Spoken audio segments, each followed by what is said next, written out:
אין משהו שעושה אותי יותר מאושרת מלהכין אוכל, מלהיות במטבח, מליצור בעצם.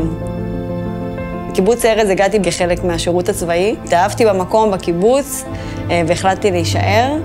והיה חשוב לי להביא את הקולינריה שיש גם בתל אביב, לכאן, לעוטף, 300 מטר מהגבול. כשאני חושבת על זה עכשיו אחורה, אני אומרת לעצמי, מה חשבת לעצמך? וזה הצליח.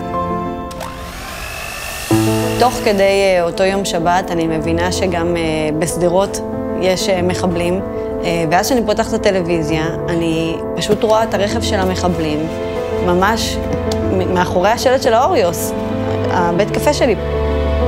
בהתחלה לא הייתי אופטימית, אמרתי לעצמי איך אני חוזרת בכלל לישון בבית שלי, אז בטח קל וחומר איך אני הולכת להפעיל שם בית קפה. מה יהיה? גם מבחינה כלכלית. זה נזק עצום.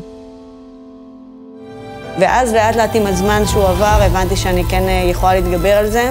אין ספק בכלל שאני אחזור לקיבוץ ארז, זה גם בסדרות. אף אחד לא יעצור אותי, ובהמשך כמובן בעוד מקומות.